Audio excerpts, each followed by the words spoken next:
जनालाई नमस्कार। आज चाहिँ म चाँगु नारायण क्षेत्र नम्बर 1 भक्तपुरको चाहिँ केही चाहिँ विकराल रूप छ नि भट्टाको इँटा भट्टाको बारेमा चाहिँ केही बोल्न गइरहेको छु र यो भिडियो पनि हेर्नु होला सँगसँगै। क्षेत्र नम्बर 1 मा चाहिँ धेरै उम्मेदवारहरू चाहिँ जितेर जानुभयो र उहाँहरूले चाहिँ खासै यो इँटा भट्टाको बारेमा चाहिँ केही बोलेको देखिएन। अनि नजिकै चाहिँ दरबार स्क्वायर एकदमै विश्व सम्पदा सूचीमा परेको र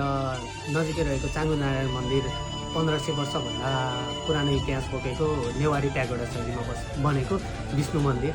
यस्तो विश्व सम्पदा सूचीमा परेको प्राकृतिक एकदमै मनमोहक ठाउँ नगरकोटदेखि लिएर घुम्नलाई चाहिँ एकदमै उपत्यकाको नजिकको ठाउँ र यो विकराल भयानक दर्दनाक यो इँटा भट्टाको स्वरूप देख्दा चाहिँ मुटु नै पुरै काँप्ने। अनि यसले चाहिँ मानव स्वास्थ्यमा चाहिँ पारेका असरहरू अनि एकदमै हावादेखि लिएर पानी सबै प्रदूषित बनाइरहेको र यसको बारेमा चाहिँ आजसम्म पनि यहाँबाट जितेर जानुभएको चाहिँ नारायणमान विदुक्षज्यू, उहाँले चाहिँ 46, 50, 56, त्यसपछि 60, 64, 70 सालमा चाहिँ चुनाव जित्नु भएको थियो र उहाँले पनि केही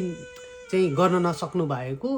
र उहाँहरूलाई चाहिँ अनि त्यसपछि 74 र 79 मा चाहिँ प्रेम सुवालज्यूले चाहिँ त्यहाँबाट जितेर जानुभएको हो क्षेत्र नम्बर 1 बाट र उहाँ पनि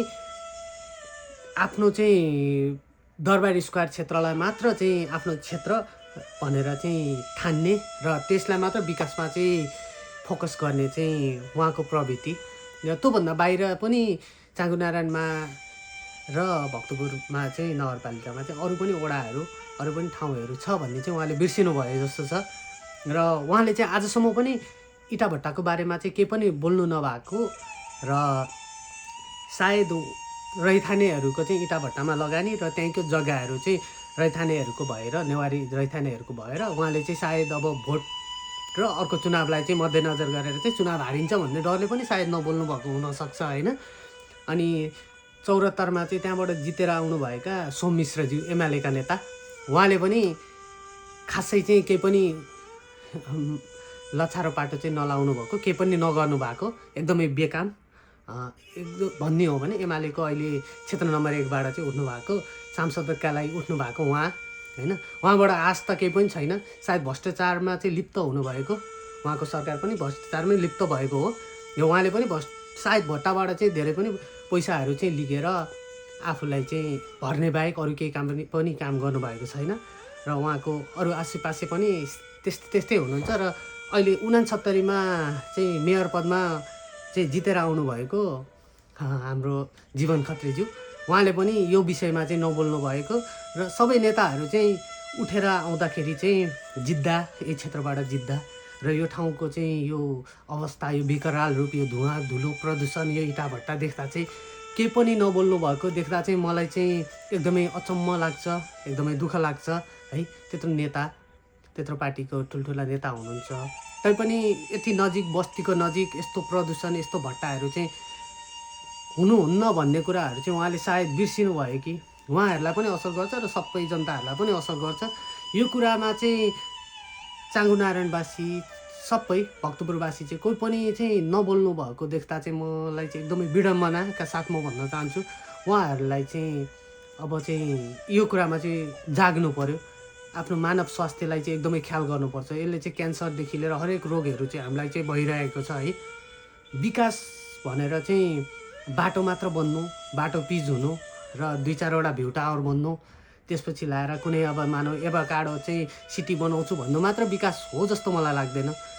यस्ता साना कुराहरू इँटा भट्टा प्रदूषणदेखि लिएर शिक्षा, स्वास्थ्य, रोजगारीदेखि लिएर हरेक कुराहरूमा चाहिँ पर्यटकदेखि लिएर हरेक कुराहरूलाई चाहिँ विकास गर्दै चाहिँ लानु चाहिँ विकास हो जस्तो लाग्छ। र अहिलेको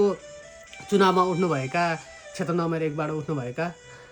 जति पनि नेता हुनुहुन्छ उहाँहरूको मेन एजेन्डा चाहिँ के हो त? यदि अब चाहिँ म रिक्वेस्ट गर्न चाहन्छु कि चाँगु नारायणवासी क्षेत्र नम्बर 1 कालाई चाहिँ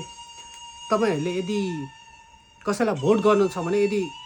चाँगु नारायणबाट भक्तपुरबाट चाहिँ इँटा भट्टा जसले हटाउँछ उहाँहरूलाई चाहिँ भोट दिनु होला र उहाँहरूलाई चाहिँ जितेर पठाउनु होला है। नयाँ भनेर नयाँलाई चाहिँ होइन कि जसले चाहिँ राम्रो एजेन्डा, जसले चाहिँ राम्रो काम गर्छ र जसले चाहिँ इँटा भट्टा हटाउँछ र हाम्रो क्षेत्रलाई चाहिँ एकदम विकास देखि लिएर हरेक कुरालाई चाहिँ सपोर्ट गर्छ त्यस्तो चाहिँ नेतालाई छान्नु हुन चाहिँ म अनुरोध गर्दछु है। यति नै हो। यदि मेरो भिडियो मनपर्छ भने चाहिँ हजुरहरूले मेरो युट्युब च्यानललाई चाहिँ सब्सक्राइब, लाइक अनि कमेन्ट गरिदिनु होला है, र धेरैमा सेयर गर्नु होला, र आफ्नो अमूल्य भोट चाहिँ जस्तो पाए त्यस्तै पार्टी, जस्तो पाए त्यस्तै व्यक्तिलाई चाहिँ नफ्याँक्नु होला, र यदि त्यस्ता नेताहरूलाई चाहिँ भोट नहाल्नु होला, र सबै जागेर चाहिँ इँटाभट्टा हटाउन चाहिँ एकदमै पहल र एकदमै कदम चाल्न चाहिँ अनुरोध गर्दछु है। धन्यवाद।